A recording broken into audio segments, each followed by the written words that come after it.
ईशास्यमिदं सर्वं यत्किञ्च जगत्यां जगत् तेन त्यक्तेन भुञ्जीथा मा क्रुधकस्य स्विदनम्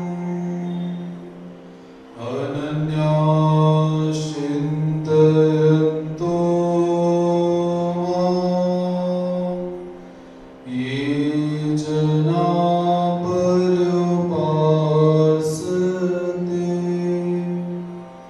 तेषां नित्यवियुक्तानां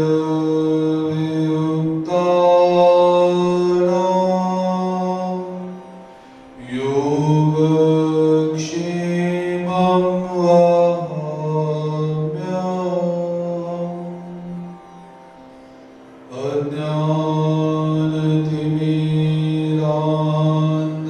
अज्ञानतिमिरान्धस्य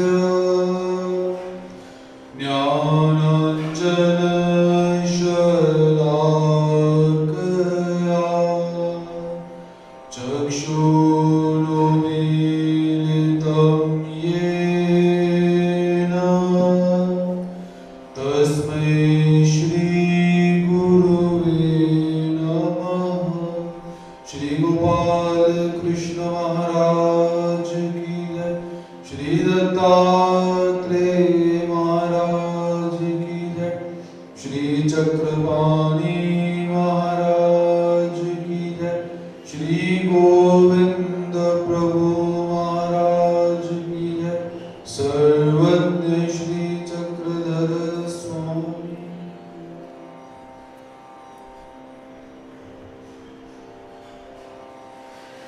परात्पर अखिलेश्वर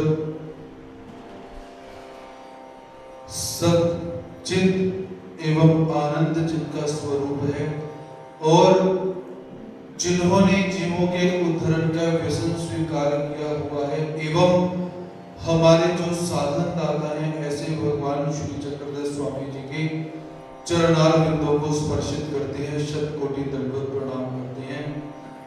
तत्पश्चात संपूर्ण गुरुकुल के प्रति श्रद्धा सुमन समर्पित करते हुए आध्यात्मिक तत्व विवेचनी ज्ञान परीक्षा के अंतर्गत स्मृति स्थल ग्रंथ का हम अध्ययन कर रहे हैं। तो कल के सत्र के अंदर आचार्य श्री केशीराज व्यास जी के जीवन के बारे में हमने पढ़ा। उन्होंने कैसे भगवान श्री चक्रधर स्वामी जी की लीलाओं पर रत्नमाला स्तोत्र किया, कैसे उन्होंने अपने धर्म का रक्षण करा, ये स्मृतियां हमने कल देखी। जिस व्यक्ति के अंदर प्रतिभा होती है, जिसके अंदर कोई क्वालिटी होती है, तो उस व्यक्ति की प्रवृत्ति क्या रहती है कि कुछ करना चाहिए, कुछ करना चाहिए, कुछ करते रहना चाहिए। तो हमारे जो केशीराज व्यास जी हैं, ये भी कैसे हैं, प्रतिभा संपन्न व्यक्ति हैं और इनके मन के अंदर रत्नमाला स्तोत्र को निर्माण करने के बाद इन्होंने ऐसे नहीं बोला कि मैंने एक ग्रंथ का निर्माण कर लिया, चलो बहुत हो गया, आज मंदिर में सेवा कर ली, चलो बहुत हो गया, आज एक बार पंगत कर ली तो बहुत हो गया।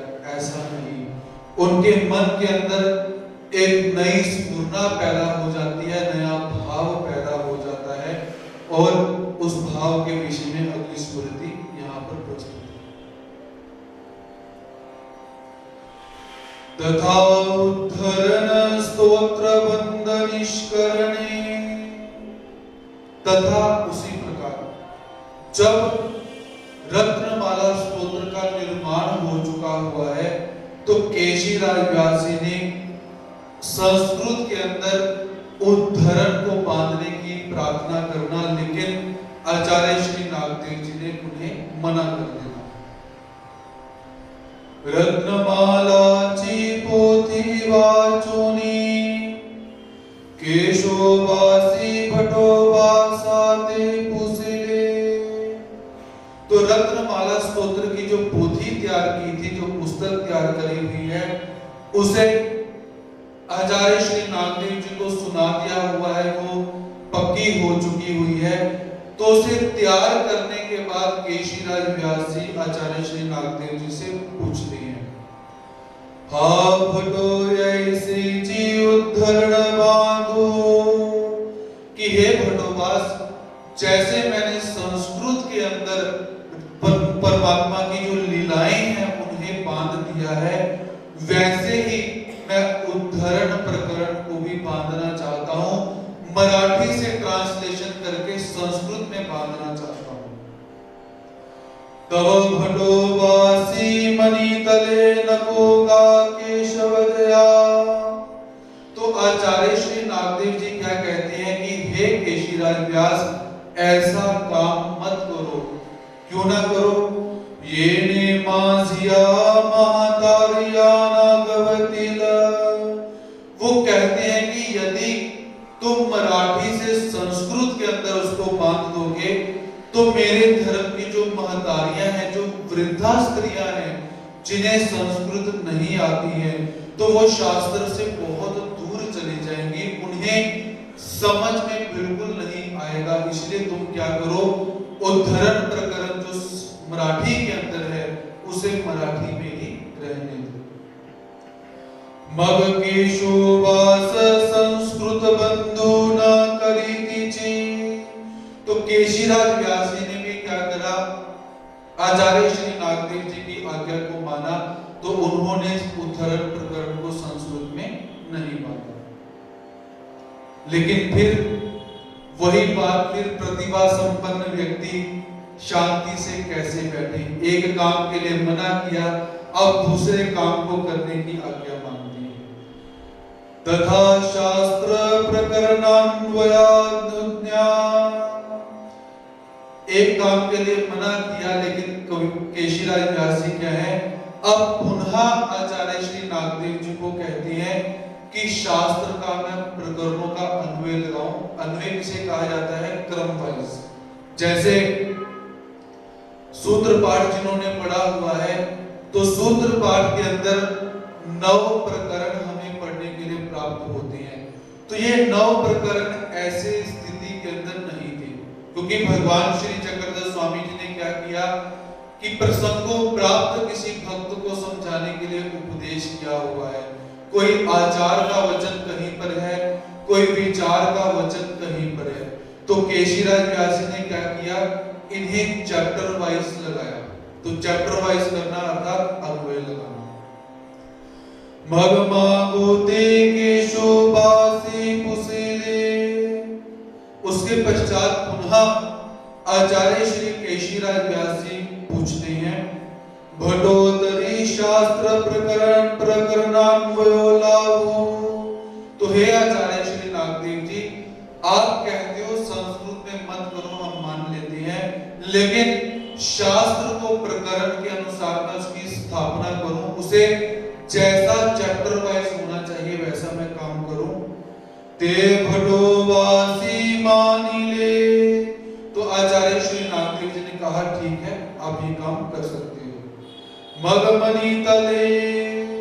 और केशीराज व्यास जी को नियम डालते हुए कहते हैं, तरी जे जे थी जे ते थी जे मासेनी विचारे लावावेगा। लेकिन हे केशीराज व्यास, जो वचन जहां का है उसे वहीं पर मेरे विचार से लगाना है। ये कहने का तात्पर्य क्यों? क्योंकि भगवान श्री चक्रधर स्वामी जी ने आचार्य श्री नागदेव जी को वरदान दिया हुआ है। वो वरदान क्या है कि तुझे मुखे अशास्त्रीय न निकलेगी। कि हे आचार्य नागदेव, तुम जो भी बोलोगे वो शास्त्र ही होगा। मतलब तुम्हारे मुख से बिना शास्त्र के कोई बात नहीं निकल सकती। तो इसलिए केशीराज व्यास जी को आचार्य जी कहते हैं, जो वचन जहां की है उसे वहीं पर लगाना है और मुझे पूछ पूछ कर ये काम करना है। मगकेशुवासी भटुवासाते पुष्पुसो अनुक्रमे प्रकरणान्वयो लाविला। और केशीराज व्यास जी ने वो सारे के सारे प्रकरणों को अलग अलग किया, क्रम से उन्हें उनकी सेटिंग करके एक सूत्र पाठ जो है उसका निर्माण किया। जे जया जय नाम ते तया ठेविले। और जो जिसका नाम था उसको उसी नाम से प्रकरण बनाया। जैसे सूत्र पाठ के अंदर मुख्य करके 9 प्रकरण आते हैं, तो सबसे पहला प्रकरण कौन सा है? पूर्वी प्रकरण। और दूसरा बिल्कुल पंच नाम और पंच कृष्ण को और पूर्वी को कभी प्रकरण नहीं बोलना। पूर्वी भी प्रकरण के अंदर नहीं आती है। क्यों नहीं आती? क्योंकि पूर्वी प्रकरण जो है वो हमारे ब्रह्म विद्या शास्त्र का बेस है, उसके आधार पर प्रकरण शुरू होते हैं। तो जब भी आपने प्रकरणों की संख्या गिननी है, आपने पूर्वी, पंच कृष्ण और पंच नाम को प्रकरण के अंदर नहीं लेकर जाना। वैसे पूर्वी को प्रकरण ही बोला जाता है, लेकिन 9 प्रकरणों के अंदर उसकी गिनती नहीं की जाती है। तो सबसे पहला प्रकरण कौन सा होगा? अन्य व्यावृत्ति। उसके बाद युग धर्म, विद्या मार्ग, विद्या मार्ग के पश्चात अस्थि परि, महावाक्य, निर्वचन और उद्धरण। 9 हो गए। तो ये 9 प्रकरण कहे जाते हैं। और जो दृष्टांत प्रकरण है उसे 10वां प्रकरण भी कहा जाता है। इसलिए जो सूत्र पाठ है उसके अंदर मुख्य रूप में 9 प्रकरणों को बताया गया हुआ है। तो केशीराज व्यास जी ने क्या किया? लीला चरित्र में से वचनों की शोधनी करी, वचनों को निकाला, जिसमें सभी देवताओं का वर्णन किया था उसे अन्य व्यावृत्ति बोल दिया गया। जिसमें युगों के धर्म के बारे में बतलाया गया उसे युग धर्म बोल दिया गया। जिसमें देवताओं की विद्या के बारे में बताया गया उसे विद्या मार्ग बोल दिया। जिसमें आचरण के विषय में बतलाया गया उसे अस्थि परि बोल दिया। जिसमें परमात्मा के निराकार और साकार स्वरूप के बारे में बताया गया उसे महावाक्य निर्वचन बोल दिया। और जिसमें जीवात्मा का उद्धरण का विषय आया हुआ है उसे उद्धरण प्रकरण बोल दिया। तो ऐसे जो सूत्र पाठ हम पढ़ते हैं इसका संकलन आचार्य श्री केशीराज व्यास जी ने किया हुआ है, संशोधन आचार्य श्री केशीराज व्यास जी के द्वारा किया गया है। तथा दृष्टांत प्रकरणान्वयानुज्ञा। तो इसका अन्वय लगाने के बाद, इनको क्रम के अनुसार सेटिंग करने के बाद आचार्य श्री केशीराज व्यास जी पुनः आज्ञा लेते हैं कि हे भटोबास, अब मैं दृष्टांत प्रकरण का अन्वय लगाना चाहता हूं। जो 114 दृष्टांत हैं उनको मैं क्रम वाइज लगाना चाहता हूं, आप मुझे आज्ञा दीजिए। मगकेशुवासी अवगी अन्वयो लाउनी, मागुते भटोबासाते पुसिले। तो आचार्य श्री केशीराज व्यास जी ने संपूर्ण प्रकरणों का अन्वय लगाने के बाद पुनः आचार्य श्री नागदेव जी से पूछा। यहाँ पर एक बहुत सुंदर बात हम देखते हैं कि यद्यपि केशीराज व्यास जो कार्य कर रहे हैं वो कार्य आचार्य श्री नागदेव जी नहीं कर सकते हैं, क्योंकि विद्वान कवीश्वर केशीराज व्यास जी हैं, पढ़े लिखे हैं, संस्कृत को जानते हैं, लेकिन उनकी नम्रता कितनी है। वो बार बार आचार्य श्री नागदेव जी से पूछते हैं अपने मन से। यद्यपि वो कर सकते हैं, करने के बाद भी दिखा सकते हैं, भाई मैंने इस ग्रंथ का निर्माण कर दिया, आपको दिखाने के लिए लाया हूं, लेकिन शिष्टाचार यहाँ पर प्रतिपादित किया जाता है कि यहाँ पर भगवान श्री चक्रधर स्वामी जी ने आचार्य श्री नागदेव जी को आचार्य बनाया हुआ है, गुरु बनाया हुआ है। तो मैं जिस भी कार्य को करने के लिए जा रहा हूं, पहले मेरी एक प्रवृत्ति क्या रहनी चाहिए, मेरा नियम क्या रहना चाहिए कि मैं इनसे पूछूं, बिना मुझे कोई काम नहीं करना चाहिए। और भगवान श्री चक्रधर स्वामी जी भी ब्रह्म विद्या शास्त्र में कहते हैं कि ईश्वर धर्म का व्यापार पूछ पूछ कर करना चाहिए। यदि ईश्वर का सन्निधान हो तो ईश्वर से पूछिए, गुरु का सन्निधान हो तो गुरु से पूछिए। क्योंकि जीवात्मा कैसा है, आप लोगों ने टीवी के अंदर देखा होगा कि कुछ लोग लोहे के कपड़े डालते हैं और लोहे के कपड़े डालकर ऊपर पेट्रोल डालकर आग लगा लेते हैं और ऊपर से नीचे गिर जाती है। मतलब अपनी मर्जी से जीवात्मा इतना कठिन कार्य भी कर सकता है। लेकिन जब किसी ने कहा कि सुबह उठकर 5 माला स्मरण ही कर लो, तो किसी के कहने पर काम नहीं होता। इसीलिए भगवान जी भी बार बार कहते हैं कि ईश्वर धर्म में जब भी कोई भी काम करना हो, गुरुजनों से पूछकर और ईश्वर से पूछकर ही काम करना है। भटोतरी दृष्टान्तान्वयो लाभो। तो केशीराज व्यास कहते हैं कि हे आचार्य श्री नागदेव जी, अब लीला चरित्र के अंदर जो दृष्टांत बिखरे पड़े हुए हैं, तो मैं उनका अन्वय लगाऊं, आपसे मैं पूछता हूं। भटोबासी मानिले। तो आचार्य श्री नागदेव ने सहर्ष ने कहा कि आप दृष्टांतों का अन्वय जो है वो लगा लीजिए। मलकेशोबासी भटोबासाते पुष्पुसो दृष्टांत प्रकरणया ही अन्वयो लाविला। तो केशीराज व्यास ने आचार्य श्री नागदेव जी को पूछकर दृष्टांत प्रकरण का भी अन्वय उन्होंने लगाया। दृष्टांति दृष्टांतिक के लिए। और उन्होंने क्या करा कि कहीं कहीं पर परमात्मा ने दृष्टांत तो दे दिया, लेकिन उसका दृष्टांतिक नहीं बताया। दृष्टांतिक मतलब कि उदाहरण तो दे दिया, लेकिन समझाना क्या है वो परमात्मा ने कहीं कहीं पर नहीं बताया। तो केशीराज व्यास ने क्या किया, जहां पर दृष्टांतिक की आवश्यकता थी वहां पर दृष्टांतिकों का भी निर्माण किया। अब गया दृष्टांता लापिका लाभिलिया। प्रत्येक दृष्टांत को लापिका लगाई गई। अब लापिका क्या होती है कि जब एक दृष्टांत शुरू हो जाता है तो उस दृष्टांत को शुरू होने से पहले एक लापिका निर्माण की जाती है, प्रश्न निर्माण किया जाता है कि परमात्मा ने कहा कि नए वस्त्र नहीं डालने चाहिए, तो कैसे वस्त्र डालने चाहिए। ऐसे जो प्रश्न पैदा किए जाते हैं उन्हें लापिका कहा जाता है या संबंध कहा जाता है। व्यादि दावे प्रकरणमनीति। तो इस प्रकार जो दृष्टांत प्रकरण तैयार हुआ, इसे हमारे शास्त्र में 10वां प्रकरण कहा जाता है। यदि आपसे कोई पूछे कि ब्रह्म विद्या शास्त्र में 10वां प्रकरण कौन सा है, आप बोलोगे तो हम तो सुनते आए कि 9 ही प्रकरण होते हैं, ये 10वां प्रकरण कहां से आया।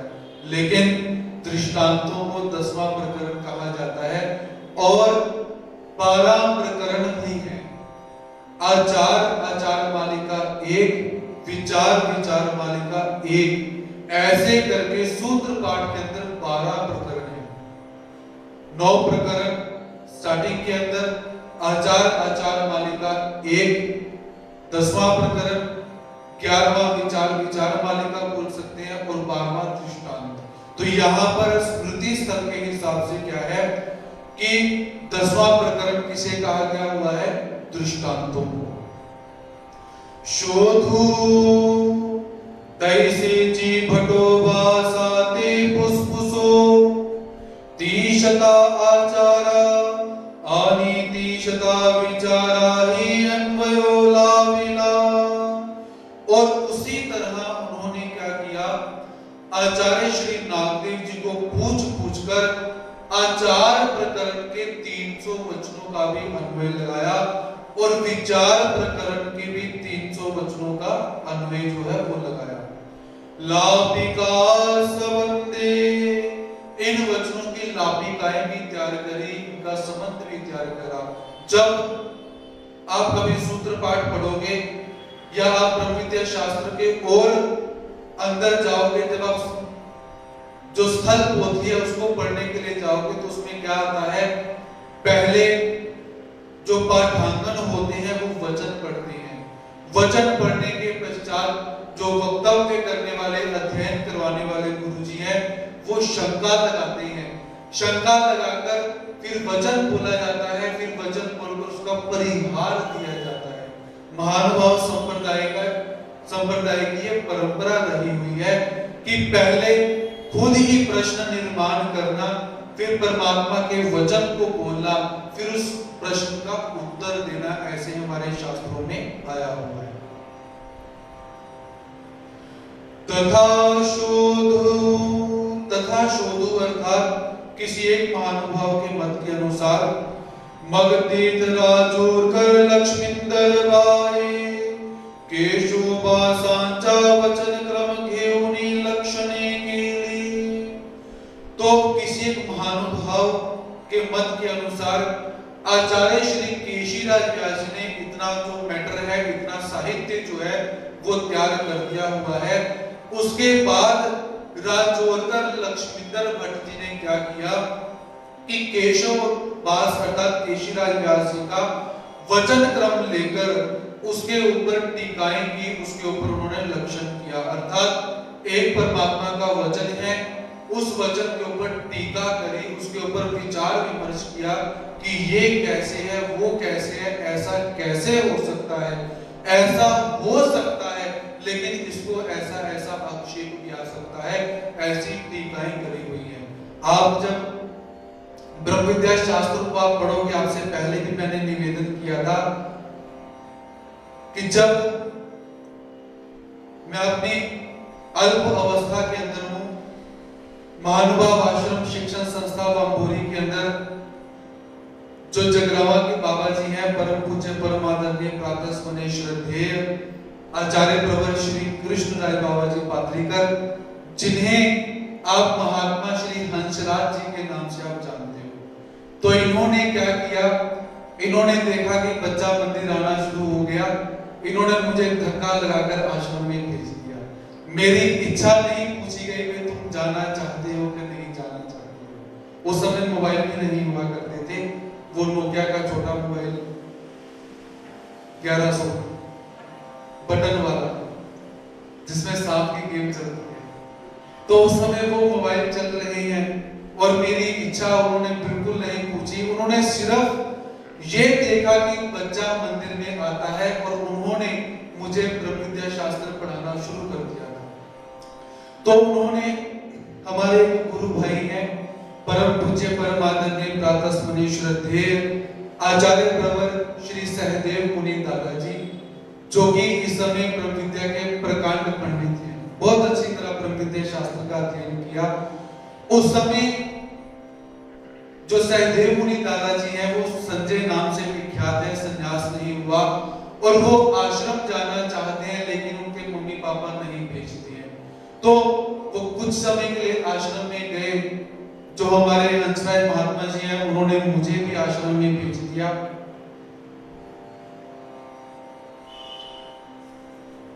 तो वहां पर भेजा, अब वो तो अपनी स्टडी के अंदर, अभ्यास के अंदर तल्लीन हो गए। अब मैं वहां पे रोया करता था। मेरी जो स्टार्टिंग कैसे हुई पड़ी है कि आश्रम में जाने के बाद मैं रोता रहता था कि मैं घर कब जाऊंगा, मैं घर कब जाऊंगा। और उस समय एक दिशा करके छोटी सी बच्ची है, अब तो शायद उनकी शादी भी हो चुकी होगी, तो वो दिल्ली से आई हुई है। हम बैठ जाते हैं, वो कहते हैं कि हमने परसों जाना है, और मैं प्रत्येक दिवस कैलेंडर के ऊपर देखता था कि आज मैं वापस जाऊंगा, आज वापस जाऊंगा, इतना रोना। लेकिन उस समय परमात्मा की एक दिव्य कृपा मुझे प्राप्त क्या हुई कि मामा जी जो है वो कभी किसी विद्यार्थी की पट्टी पर नहीं जाते थे।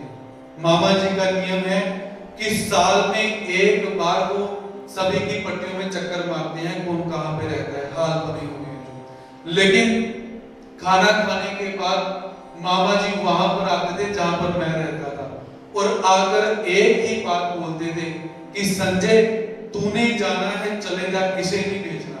और मैंने रोना शुरू कर दिया। मतलब वो 2-2.5 महीने मेरे रोने के अंदर ही व्यतीत हुए। फिर भाइयों के अंदर चले जाना, किसी भाई जी के पास चले जाना, किसी भाई जी ने कुछ खाने के लिए देना, कुछ खाने के लिए देना। खैर वो 2-2.5 महीने का समय व्यतीत हुआ। अब उस समय क्या हुआ कि जो समस्तर के बड़े बाबा जी थे वो अपने वृद्धाप्य काल के अंदर आ चुके हैं, बूढ़े हो चुके हैं, 90+ हो चुके हुए हैं। तो बाबा जी ने महावाक्य लगाए और बाबा जी अपने जीवन में, उनका सारा जीवन पढ़ाने में चला गया, लेकिन महावाक्य उन्होंने नहीं सुनाए। तो ये भी सभी गुरुकुल के विद्यार्थियों ने, मामा जी ने कहा कि आप अभी बहुत बुजुर्ग हो चुके हो, तो आपके मुख से हम एक बार महावाक्य सुनना चाहते हैं। तो उस समय क्या हुआ, सारे वंभुरी के विद्यार्थी समस्तर जा रहे हैं, मैंने भी जिद करी समस्तर जाना है, क्योंकि मन तो लगा नहीं आश्रम में, और विचार किया कि चलो घूमने के लिए चले जाते हैं। तो परम पूज्य परमादरणीय प्रातस्मरणीय श्रद्धेय आचार्य प्रवर श्री सात्विक मुनि दादा जी, जो कि ब्रह्म विद्या शास्त्र के प्रकांड पंडित हैं। प्रकांड पंडित कहने का तात्पर्य उनको किताबें नहीं देखनी पड़ती, और ब्रह्म विद्या शास्त्र उनके लिए पानी हो चुका हुआ है। तो वो मुझे समस्तर लेकर चले जाते हैं। तो समस्तर में क्या है, उस समय हमारे हंसराय महात्मा जी समस्तर आने वाले हैं, उनके साथ और भगत भी आने वाले हैं। तो मैंने मन में विचार किया कि समस्तर चला जाता हूं, उनके साथ ही वापस चला जाऊंगा। तो वहां पर गए। अब उस समय मेरी उम्र बहुत कम है, लेकिन एक शब्द मैंने बड़े बाबा जी के मुख से सुना था उस समय, आज भी लिखा हुआ है। वो क्या था, ज्ञान देवनी उद्धरिति। ये महावाक्य का पक्ष है। उस समय कुछ भी समझ नहीं है, कुछ पता नहीं है, लेकिन जब मैंने ब्रह्म विद्या शास्त्र के महावाक्य का वो पक्ष सुना, उस समय दिमाग में मेरे मन में आया कि मैंने ये पढ़ना ही है क्या। वो किसी किताब के ऊपर मैंने इतनी सी चीज लिखकर रखी, आज भी पढ़ी हुई है। अर्थात 2.5 महीने मैंने रो रो कर निकाले कि घर जाना है, घर जाना है। जब जाने का समय आया और ब्रह्म विद्या शास्त्र का एक वाक्य मेरे कानों के अंदर पड़ा, तब जाकर चेतना जागृत हुई कि नहीं, ब्रह्म विद्या शास्त्र को पढ़ना है, देखें तो सही इसके अंदर है क्या। और बड़े गुरुजनों के मुख से जब आप शास्त्र का श्रवण करते हो तो वो सबीज हो जाता है, सबीजता उसमें आती है। हमारे मन के अंदर आता है कि हाँ, हम और बढ़े और जाने, आगे क्या होने वाला है, आगे क्या होने वाला है। तो ऐसे जो राजौरकर लक्ष्मींद्र भट्ट हैं, उन्होंने क्या किया, केशीराज व्यास जी के शास्त्र को लिया और उसके ऊपर वो टीकाएं करनी शुरू कर दी। बहुत सुरख में टीकाएं होती है, कभी आप पढ़ोगे ना, आपको अंदर से आनंद आएगा।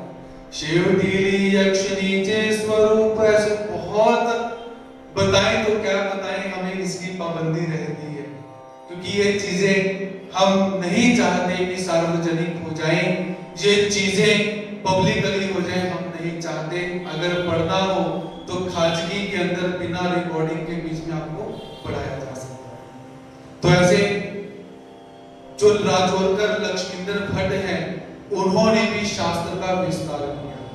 ऐसा शास्त्र सबंधु लाविला, इस प्रकार उन्होंने ब्रह्म विद्या शास्त्र को सुव्यवस्थित तरीके से लगा दिया। विरहे लक्ष्मींदर भटीश्वर, विरहे ज्ञान भास्कर प्रशंसा।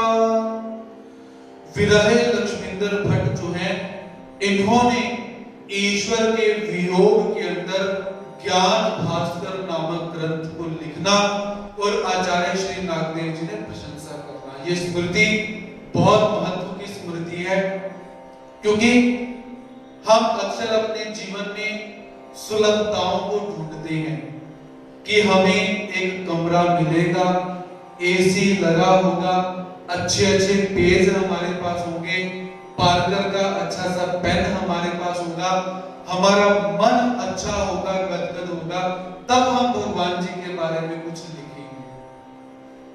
अर्थात पूरी की पूरी सुख सुविधा होगी, तब हम परमात्मा के बारे में लिखेंगे, या परमात्मा के को जानने के लिए जो परीक्षा ली जा रही है, जब सारी सुविधा हो जाएगी तब हम परीक्षा देंगे। लेकिन जो विरहे लक्ष्मींदर भट्ट हैं, उन्होंने ज्ञान भास्कर स्तोत्र कैसे लिखा, ये रोंगटे खड़े करने वाला है। एक वेळ विरहे लक्ष्मींदर बाट ना गेले, तो आचार्य श्री नागदेव जी के सन्निधान के अंदर विरहे लक्ष्मींदर भट्ट नामक एक साधक रहते हैं। इतना परमात्मा के प्रति विरह उन्हें है कि उनके नाम के आगे ही विरह लग चुका हुआ है, और वो क्या करते हैं, अटन करने के लिए निकले हुए हैं। अटन किसे कहा जाता है? एक गांव से दूसरे गांव में जाना, दूसरे गांव से तीसरे गांव में जाना, तीसरे गांव से चौथे गांव में जाना, इसे कहा जाता है अटन करना। तो ये परमात्मा की खोज के अंदर अटन करने के लिए निकले हुए हैं। अटनी तोर विरहो भरला, अटन करते करते उनके मन के अंदर परमात्मा के प्रति इतना विरह पैदा हो चुका है, इतना दुख पैदा हो चुका हुआ है, क्योंकि अटन करते समय जो साधक अटन करता है, उसके मन के अंदर एक भाव रहता है कि अगले गांव जाऊंगा शायद परमात्मा मिल जाए, अगले गांव जाऊंगा शायद परमात्मा मिल जाए, लेकिन परमात्मा अभी तक इन्हें मिले नहीं, जिस कारण से क्या है, ये बहुत दुखी हो रहे हैं। ते ऐसे हिंडत हिंडता पाथरी समीप बाबुल गावाले, ऐसे घूमते घूमते भटकते भटकते क्या है, पाथरी के पास परभनी जिला के अंदर बाबुल गांव करके एक गांव था, वहां पर पहुंच जाते हैं। तेत वीरी चीरवनी वरी देवली होती, तिये देवली अंतु गई सोनी ज्ञान भास्कर केले। तो बाबुल गांव में क्या है, एक छोटा सा कुआं था, एक छोटा सा मंदिर था, उस मंदिर के पटांगण में एक छोटा सा कुआं बना हुआ था। तो उस कुएं के पास बैठकर, उस देवल के पास बैठकर, मंदिर के पास बैठकर क्या है, उन्होंने ज्ञान भास्कर नामक ग्रंथ को लिखना शुरू कर दिया। करिता एकादी विले दुखे मूर्छा प्रपन्न होती। अब परमात्मा का इतना वियोग उन्हें हुआ पड़ा है कि कभी लिखते लिखते मूर्छित हो जाते हैं, इतना वियोग परमात्मा का हो जाता है। मगमागोते सावध होती, और मूर्छित होकर पड़े हुए हैं, जब सावध हो जाते हैं तो सावध होकर उठते हैं। भिक्षे जाती, जो परमात्मा ने भिक्षा विधि बतलाई गई है, वो भिक्षा विधि करने के लिए चले जाते हैं। एकादशी तैसी जी पड़िले अस्ति, और कुछ दिन ऐसे आते थे कि भिक्षा का समय निकल जाता था, मूर्छित उसी अवस्था में पड़े हुए हैं, कोई शरीर का भान नहीं है कि क्या हुआ और कैसे हुआ, कब हुआ। और अक्सर हमारी स्थिति क्या रहती है कि जब हम परमात्मा के सत्संग में आते हैं तो नजरें बार बार घड़ी की तरफ जाती हैं कि कब सत्संग समाप्त होगा, कब कथा समाप्त होगी। लेकिन ये परमात्मा के ऐसे भक्त थे कि लिखते हैं, बेहोश हो जाते हैं और पता ही नहीं समय कब गुजरा। मगतेत चारानाई तो तयाते उठवी, तो कभी कभी क्या है, उस मंदिर का जो पुजारी होता है वो कभी कभी वहां पर उठाता है, इन्हें हिलाता है और इन्हें कहता है कि सावध हो जाओ, उठ जाओ। सावधा करी या परी स्तोत्र झाले। तो ऐसे इस रूटीन के अंदर उन्होंने ज्ञान भास्कर स्तोत्र का निर्माण किया। मग भटोबासाची भेटी आले। तो ऐसे ज्ञान भास्कर स्तोत्र का निर्माण करने के पश्चात जो भी रहे लक्ष्मींद्र भट्ट हैं, आचार्य श्री नागदेव जी के पास आते हैं। पोथी भटोबासा चाहती दिदली। वो जो ग्रंथ निर्माण किया, उस ग्रंथ को निर्माण करने के पश्चात उस पोथी को आचार्य श्री नागदेव जी के हाथ में दे देते हैं। भटोबासी पाहिली वाचली आनी तोर मानवले। तो आचार्य श्री नागदेव जी ने उस ग्रंथ को अच्छी तरह से देखा, अच्छी तरह से पढ़ा और मन के अंदर संतुष्ट हो जाते हैं, प्रसन्न हो जाते हैं। तो कले ते शब्द नाई तीजी। तो आचार्य श्री नागदेव जी कितना प्रसन्न हुए, तो शास्त्रकार कहते हैं कि ये शब्द भी हमें नहीं पता को कितना प्रसन्न हुए। तो ये ज्ञान भास्कर स्तोत्र आज हमारे पंथ में उपलब्ध है। यदि किसी की इच्छा हो तो इसका अध्ययन भी किया जा सकता है। लक्ष्मींदर वामायं भटा संवादी योग भ्रष्ट निर्वचने। एक बार लक्ष्मींदर भट्ट और माहिम भट्ट जी आपस में संवाद कर रहे थे। तो संवाद का विषय क्या था? योग भ्रष्ट जो हो जाता है उसका वाद विवाद चल रहा था। तो आचार्य श्री नागदेव जी ने उस विवाद के अंदर अपना निर्णय बदला। एकुदी लक्ष्मींदर भट्टी माहिम भट्टा ते पुसिले। तो एक बार क्या हुआ, लक्ष्मींदर भट्ट जो है उन्होंने आचार्य श्री माहिम भट्ट जी से पूछा, योग भ्रष्ट तो कवनी दशेचा। योग भ्रष्ट जो होता है उसकी दशा कौन सी है, अवस्था कौन सी है? तो योग भ्रष्ट कहने का तात्पर्य क्या है? जिसकी छप्पनी उलट चुकी है, जिसकी उम्र 56 से ऊपर हो चुकी है और उसने संन्यास नहीं लिया, उसे कहा जा सकता है योग भ्रष्ट। मतलब उसका जो योग सिद्ध होना चाहिए था, क्योंकि परमात्मा क्या कहते हैं कि 56 साल से पहले, शास्त्रकार हमारे कहते हैं कि 56 से पहले संन्यास ले लेना चाहिए। अगर नहीं लेते हो तो अच्छी बात नहीं है। और दूसरा,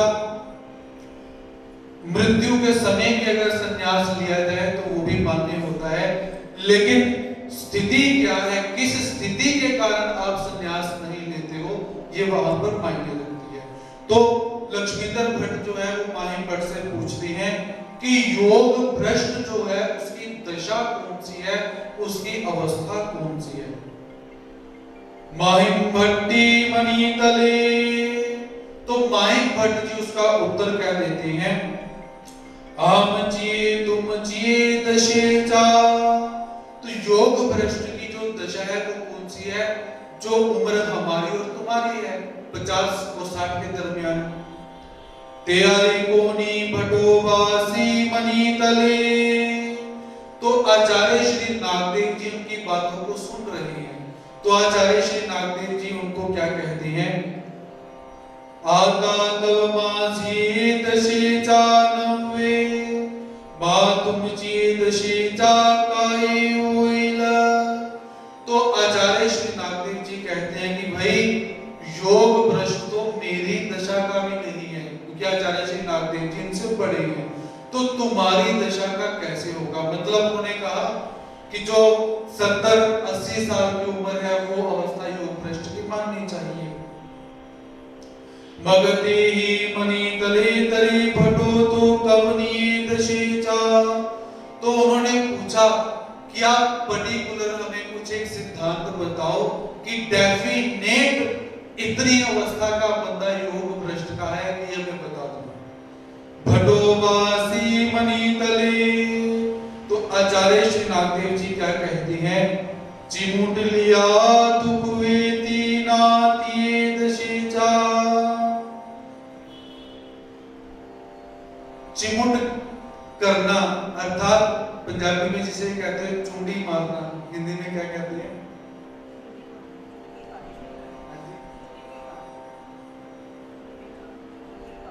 हाँ, चुटकी काटना, ये भी शब्द है।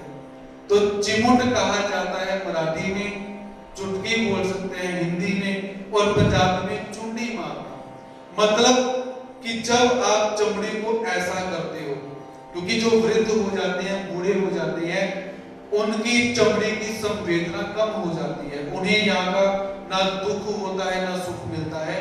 तो आचार्य श्री नागदेव जी कहते हैं कि जब शरीर में आपने ऐसी चिमुट दी, आपने चूड़ी मारी, तो उस व्यक्ति को बिल्कुल भी आभास नहीं हुआ। तो ये अवस्था योग भ्रष्ट की माननी चाहिए। मतलब 90+ जो व्यक्ति है, ऐसा आचार्य श्री नागदेव जी यहाँ पर बतलाते हैं। आनी दे भुजोनी गेले, कुछ समझ आया? लेकिन माहिम भट्ट जी और लक्ष्मीधर भट्ट को समझ आ गया, समझ गए कि आचार्य श्री नागदेव जी क्या कहना चाहते हैं, क्योंकि उनकी बुद्धि कैसी थी, उनको इतना बतलाया जाता था, वो इतना समझ जाते थे। आचार्य श्री माहिम भट्ट जी, ये जो पात्र भगवान जी के सन्निधान के अंदर आए हुए हैं, इन पात्रों की बुद्धि की विलक्षणता है। इन्हें बहुत बड़ा समझाओ और थोड़ा समझ आए, ऐसे नहीं, थोड़ा बताओ बहुत समझ जाया करते हैं। तो ऐसा यहाँ पर योग भ्रष्ट के विषय में बतलाया गया है। महिम भटा तस्कर बंद निमित्ते मौन निषेधु। तो एक बार महिम भट्ट जी को चोर समझकर पकड़ लिया गया था। तो आचार्य श्री जी ने बोला कि ऐसी स्थिति के अंदर अपने मौन व्रत को छोड़ देना चाहिए, ऐसा उन्होंने निवेदन करा। एक वेल महिम भट्ट लक्ष्मींदर भट्ट भटोबासा ते पुसोनी अटना गेले। एक बार क्या हुआ, लक्ष्मींदर भट्ट और आचार्य श्री महिम भट्ट आचार्य श्री नागदेव जी से आज्ञा लेकर अटन के लिए चले जाते हैं। तब एकी ठाई चोर मनोनी धरिले। तो किसी एक स्थान पर बैठे हुए थे, तो वहां पर राजा के सिपाही आए, उन्होंने समझा कि ये चोर बैठे हुए हैं, उनको पकड़ लेते हैं। काहि योगटे क्रिया संपादो आदरिली। तो उन्होंने उनको कुछ अनिष्ट भी किया, उनको मारा भी। तब लक्ष्मींदर भाई महिम भट्टाची वास पाइली। तो लक्ष्मींदर भट्ट महिम भट्ट जी की तरफ देखते हैं, क्योंकि महिम भट्ट जी बड़े हैं, लक्ष्मींदर भट्ट जी छोटे हैं। तो लक्ष्मींदर भट्ट जी ने महिम भट्ट जी की तरफ देखा कि आचार्य महिम भट्ट जी कुछ हमें बोले और मैं कुछ बोलूं। आनी महिम भट्टी मनी तले।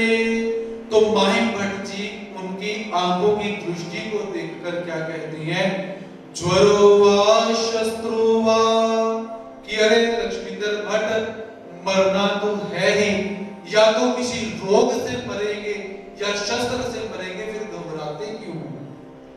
आनी ते ही मणि तले आरे विद्वांस। तो जब सिपाहियों ने सुना कि ये तो संस्कृत के अंदर बात कर रही है, तो सिपाही कहते कि भाई ये कोई साधारण व्यक्ति नहीं है, ये तो विद्वान है। मग सोड़िले। तो उन्होंने क्या किया, उनको छोड़ दिया। मग भटो भाषा पासी आले। तो ये वृत्तांत समाप्त हुआ। अटन अपना करते करते आचार्य श्री नागदेव जी के पास आते हैं। तब एक ही भटो भाषा पुढ़े सांगी तले होते। तो इनके पहुंचने से पहले ही किसी एक साधक ने ये बात आचार्य श्री नागदेव जी को पहले ही बता दी थी। मग भटो बासी मणि तले। तो आचार्य श्री नागदेव जी कहते हैं, हांगा हाटाओ वीरी मोन्यची। कहते कि अरे इस स्थिति तक तुम चुप रहे, यदि तुम्हें उन्होंने मारा तो तुम्हें वो मार रहे हैं तो तुम्हें बोलना चाहिए था।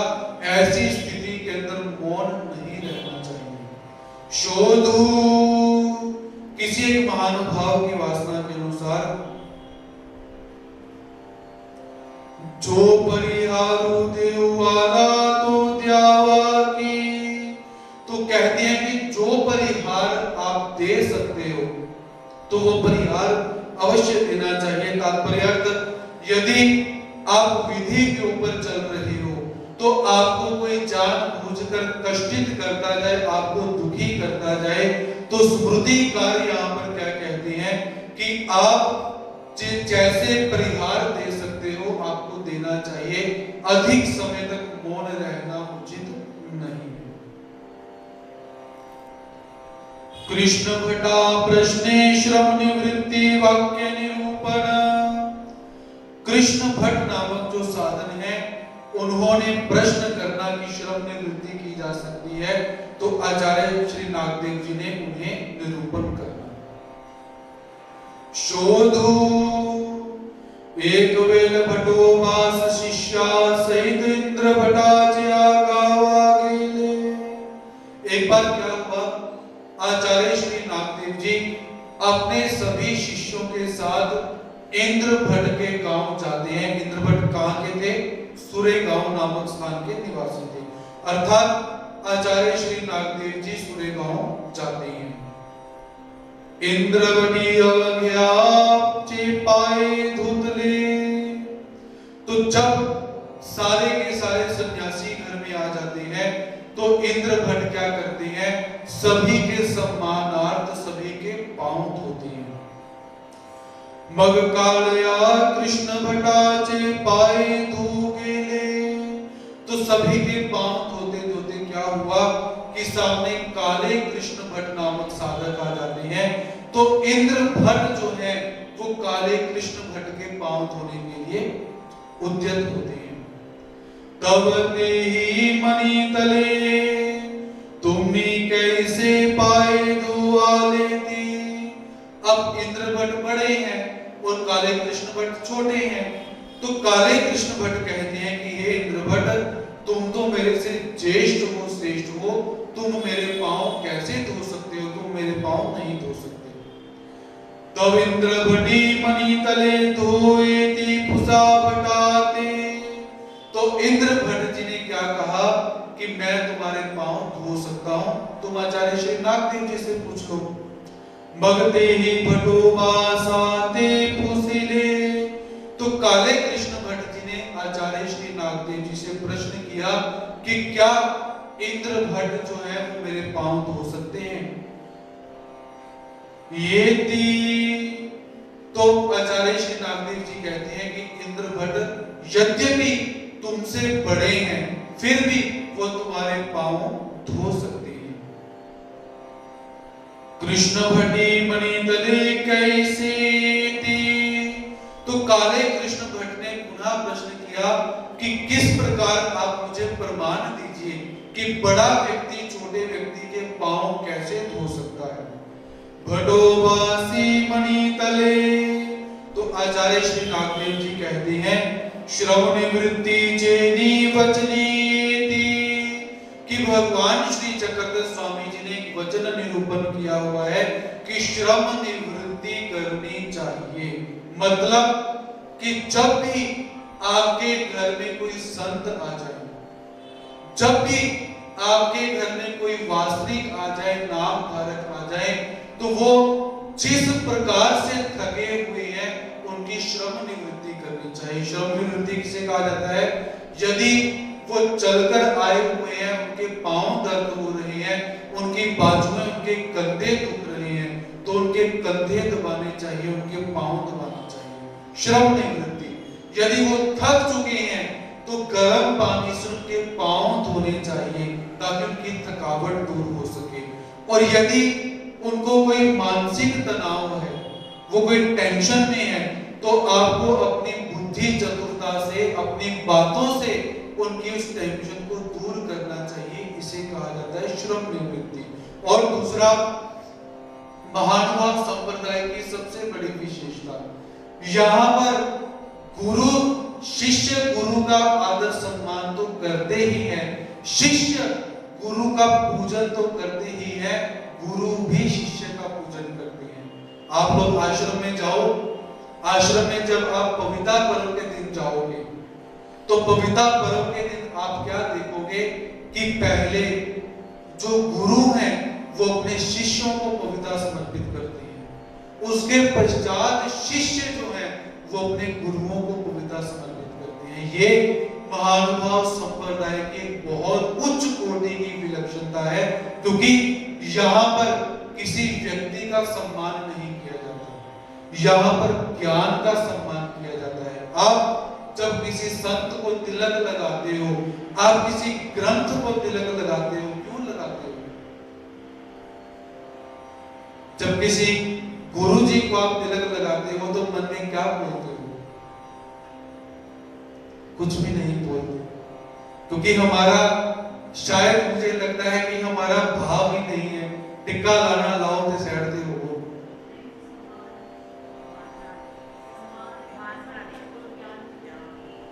कैसे कैसे?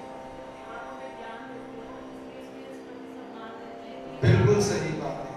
तो जब भी गुरु जी को तिलक लगाओ तो तिलक कैसे लगाना चाहिए? कैसे करें?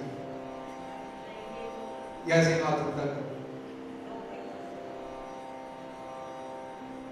तो तिलक हमारे परंपरा के अनुसार जो महात्मा जन होते हैं उनको 2 उंगलियों से तिलक लगाया जाता है, जो बाइयां होती हैं उनको 1 उंगल से तिलक लगाया जाता है। अब आप बोलोगे ये भेद क्यों करते हो? भाई मुझे नहीं पता, मार्ग रूढ़ी है, सुनते आ रहे हैं, ऐसा ही है।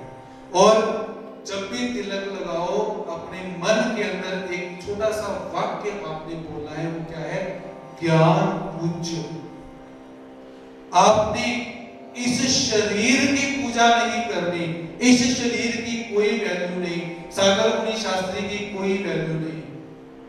वैल्यू यदि गुरु जी के पास ज्ञान है तो उस ज्ञान की वैल्यू है। इसीलिए जब भी पूजन करते हो अपने मन के अंदर भाव रखना है कि ज्ञान पूज्य, हम परमात्मा के निर्गुण ज्ञान का पूजन कर रहे हैं, जो ग्रंथ में भी है और जो इनके अंदर भी है। वास्तव में शरीर को जितना मर्जी पूजोगे आपको कोई फल प्राप्त नहीं होने वाला। इसीलिए यहाँ पर इस स्मृति के अंदर हमें यही आदेश दिया जाता है कि जब भी कोई संत हमारे घर में आ जाए उनके पांव अवश्य धोइए। ये प्रचलन धीरे धीरे समाप्त होता जा रहा है। इसका कारण ये है, कुछ लोगों की गुरु के ऊपर से बुद्धि हट चुकी है। क्योंकि पुराने समय के अंदर एक वस्तु हमने देखी कि किसी एक सद्भक्त के घर में गुरुजी गए हुए हैं, तो उस भक्तानी ने उन गुरुजी के पांव धोए, अच्छी तरह से धोए, और वो फोटो वीडियो सोशल मीडिया पे डाली गई। बहुत वाद विवाद हुआ। वो वाद विवाद क्या हुआ कि ये गुरुजी जो है अपने आप को भगवान मानते हैं, जितने भी वो गुरुजी बहुत बड़े हैं, ऐसा। लेकिन ऐसा नहीं होना चाहिए। पांव धोने परमात्मा की आज्ञा है। श्रम निवृत्ति का जो वचन परमात्मा ने बोला हुआ है, उस श्रम निवृत्ति के वचन के अनुसार आप जैसे भी उनकी थकावट को दूर कर सकते हो आपको करना चाहिए। गर्मी के दिन है तो एसी चलाइए, सर्दी के दिन है तो उनको गर्माहट के लिए हीटर चलाइए। ऐसे जैसे हो सके, जैसी सुविधा बन सके, जैसे पदार्थ आपके पास अवेलेबल हो, तो गुरुजनों का सम्मान करना चाहिए। तेही तेवेली तेही धो दिदले। तो जब काले कृष्ण भट्ट ने ये बात सुनी तो उन्होंने इंद्र भट्ट को अपने पांव धोने दिए। भटोबा साक्षात बंदिनी महानाई से सेवा वचन स्वीकारो। तो आचार्य श्री नागदेव जी को एक बार केश तोड़ हो जाता है, बाल तोड़ हो जाता है, तो महादायिसा जी ने क्या करना कि भगवान जी के वस्त्र प्रसाद को फाड़कर वहां बांध देना, और आचार्य जी ने स्वीकार किया। एक वेल भटोबा साचा पाई, केश तोड़ू निकाला। एक बार क्या हुआ, आचार्य श्री नागदेव जी के पांव के ऊपर केश तोड़ निकल जाता है, जिसे हम बाल तोड़ भी कहते हैं, जो एक फोड़ा सा बन जाता है, वो फोड़ा निकल गया। महादाई से मणि तले, तो महादाईसा कहती है, नाग दिया केश तोड़ू बांधावा। कह रहे नागदेवाचार्य, ये केश तोड़ हो चुका है, इसे गीले कपड़े से बांधना चाहिए। केश तोड़ की बीमारी का इलाज क्या है? गीला कपड़ा। यदि किसी को बाल तोड़ हो जाए तो उसके ऊपर गीला कपड़ा यदि वो बांधता है तो वो केश तोड़ शांत हो जाता है। तो महादाईसा भी आचार्य श्री नागदेव जी को कहती है कि भाई इसके ऊपर कोई कपड़ा बांधो। तब भटोबासी मणि तले काई सेनी बांधो। तो आचार्य श्री नागदेव जी कहते भाई कैसे बांधू, मेरे पास तो कोई कपड़ा ही नहीं। अब ये बातें थोड़ी अजीब सी लगती हैं, इतना बड़ा गुरुकुल तो यहाँ पर कपड़ा ही नहीं है, तो ये अजीब सी बात है। तब भटोबासी मणि तले, तेवड़ी महादाईसा प्रसादाचे वस्त्र पाडूनी, पान कापड़ करूनी बांधला। तो महादाईसा जी ने क्या किया, जो भगवान जी का वस्त्र प्रसाद का कपड़ा था उसे फाड़ दिया, और फाड़कर आचार्य श्री नागदेव जी के पांव के ऊपर बांध दिया, गीला कर दिया। तब भटोबासी मणि तले हे काई रूपे। तो आचार्य श्री नागदेव जी कहते हैं कि हे रूपाईसा, हे रूपाबाई, हे महादाईसा, ये तुमने क्या किया? भगवान जी का प्रसाद वस्त्र मेरे पांव पे बांध दिया। प्रसादाचे वस्त्र कैसे फाड़िले बांध ले। ये भगवान जी का प्रसाद का वस्त्र है, इसे फाड़ा कैसे और बांधा कैसे? तब महादाईसी मणि तले, नाग दया प्रसादे प्रसाद बांधी जताए। तो महादाईसा जी ने जो परिहार दिया वो बहुत उत्तम कोटि का परिहार है। वो क्या कहती हैं कि हे नागदेव, मैं प्रसाद से प्रसाद को बांध रही हूं, क्योंकि आचार्य श्री नागदेव जी का पूरा शरीर कैसे है? प्रसाद तुल्य हो चुका है, क्योंकि परमात्मा ने संबंध दिया हुआ है। आनी भटोबा सुगे चिराहिले। तो आचार्य श्री नागदेव जी चुप रह जाते हैं, कुछ बोलते नहीं है। अब इस स्मृति के ऊपर यदि हम चिकित्सा करें तो वैसे तो नहीं बांधना चाहिए था, लेकिन जिस श्रेष्ठ भाव से वो बांध रही है वो भाव उत्तम है, लेकिन फिर कहीं नहीं बांधना चाहिए था, लेकिन उन्होंने बांधा। अब स्मृतिकार है, महादाईसा हमसे बड़ी है, आचार्य श्री नागदेव जी हमसे बड़े हैं, उन्होंने जो किया, जो स्मृति आई शास्त्रकारों ने यहाँ पर डाल दी, इसके बारे में ज्यादा चिकित्सा करने की कोई जरूरत नहीं है कि क्यों किया, कैसे किया, नहीं करना चाहिए था, गुरुजी ने ये क्यों कर दिया, गुरुजी ने वो क्यों कर दिया, ज्यादा चिकित्सा करने की जरूरत नहीं। जो गुरुजी ने कर दिया गुरुजी भोग, गुरुजी का कर्म गुरुजी के साथ, आचार्य श्री का कर्म आचार्य श्री के साथ, महादाईसा का कर्म महादाईसा के साथ। लेकिन होता क्या है, आज के समय में हमें कुरेदने की आदत पड़ चुकी है कि उस व्यक्ति ने ऐसा कार्य क्यों कर दिया। हम ये नहीं देखते कि हमने ऐसा कार्य क्यों किया। अगर परमात्मा ने आत्मचिंतन करने के लिए कहा हुआ है, पर चिंतन करने के लिए परमात्मा ने कहीं नहीं बोला, लेकिन हम क्या करते हैं, पर चिंतन करते हैं, आत्मचिंतन हम करते ही नहीं, इसीलिए आज तक भटक रहे हैं। आप लोग भेटी अनुसरण, आप लोग ये महादाईसा जी के भाई हैं, इनकी भेंट होना और भेंट के पश्चात अनुसरण ग्रहण करना। आप लोग महादाईसा चे भाऊ आप लोग ये महादायिसा जी के भाई का नाम है। त्यासी गोसावियांचे सन्निधान साले होते, तो इन्हें भगवान श्री चक्रधर स्वामी जी का सन्निधान प्राप्त हो चुका हुआ था, लेकिन इन्होंने संन्यास परमात्मा के सन्निधान में नहीं लिया। मग गोसावी विजय के लियावरी तेरा ने घाली थी। अब परमात्मा का सन्निधान प्राप्त हो चुका है, लेकिन आप लोग क्या करते हैं, इन्हें देवता की चौकी आती है। देखिए, जरूरी नहीं कि परमात्मा का सन्निधान आपको मिल गया और आपका उद्धार हो गया।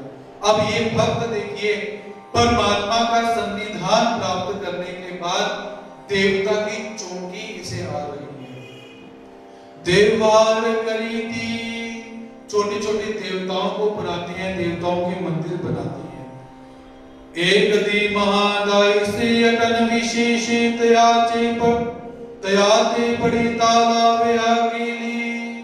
तो एक बार क्या हुआ, महादायिसा जी अटन करती करती मन में विचार आया कि चलो आप लोगों को देखें तो सही, वो इस समय क्या कर रहा है।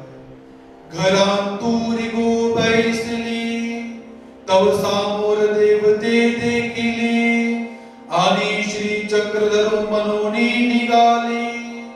तो महादायिसा जैसे ही घर के अंदर प्रवेश करती है तो सामने क्या देखती है कि बहुत सारी देवी देवताओं की मूर्तियां रखी हुई हैं, और उन मूर्तियों को देखकर क्या कहती है, श्री चक्रधर। ऐसे परमात्मा का नाम लिया और नाम लेकर उसी समय निकल जाती है। ते नाम त्याचार कानी पड़िले। अब हुआ क्या कि वो जो नाम का उच्चारण किया गया था, किस नाम का उच्चारण किया गया था? शर्म बहुत आती है। देखिए, बात ऐसी है, परमात्मा के नाम के अंदर एक करंट है। आप जितना नाम लोगे आपको उतनी स्फूर्ति प्राप्त हो जाएगी। इसलिए परमात्मा का नाम का जय घोष अवश्य किया कीजिए। तो महादायिसा जी ने कैसे नाम लिया होगा? श्री चक्रधर। तो ये नाम जब आप लोगों के कान में पड़ता है, आनी तैसे चीनी केले अवगी देवते पाटी घातली, कान में नाम पड़ा उसी समय चेतना हो जाती है और महादायिसा के साथ निकलने की तैयारी में लग जाती है। और उन्होंने क्या किया, वो जो देवी देवताएं थी उन देवी देवताओं को एक टोकरी में डाल दिया। पानिया तो घालूनी आले, सारी देवताओं की मूर्तियां पानी में प्रवाहित कर दी। मग महादाय से त्याते गेउनी बटो पासा पासी आले। तो वो महादायिसा जी के साथ उसी समय निकल जाती है और महादायिसा उन्हें आचार्य श्री नागदेव जी के पास ले आती है। तयांसी भटो बासा बासी पोदू झाला। और आचार्य श्री नागदेव जी के पास आए। आचार्य श्री नागदेव जी ने निरूपण किया होगा, निरूपण करने के पश्चात उन्हें बोध हो जाता है। मग अनुसर ले, उसके पश्चात आप लोगों ने अनुसरण ग्रहण किया। शेवटवरी सन्निधानी सी होते, और जब तक उनकी मृत्यु नहीं हुई तब तक वो आचार्य श्री नागदेव जी के सन्निधान में रहते थे। तयांसी भटो बासा पासुनी बोध झाला, महादायिसा तोर सुख झाले। तो महादायिसा को बहुत सुख हुआ कि मेरे जो भाई है उसने भी अनुसरण ग्रहण कर लिया। तयांसी पूर्वी कड़काली गोसावी वरुदिदला होता, जय शेवटी होइला। तो खड़कुली के अंदर आचार्य श्री नागदेव जी ने आप लोगों को वरदान दिया था कि ये हरड़ बरड़ 4 दिवस की, ये देवता की जो भक्ति करता है ये 4 दिवस की है। ये बाद में पुनः हमारे धर्म में आ जाएगा। ते साच साले, और अंतिम समय के अंदर भगवान जी का जो वचन है वो सत्य हुआ।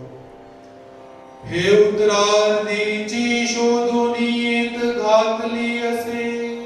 ये स्मृति उत्तरार्ध की मानी जाती है, जिसका संशोधन करके इसको यहाँ पर डाला गया।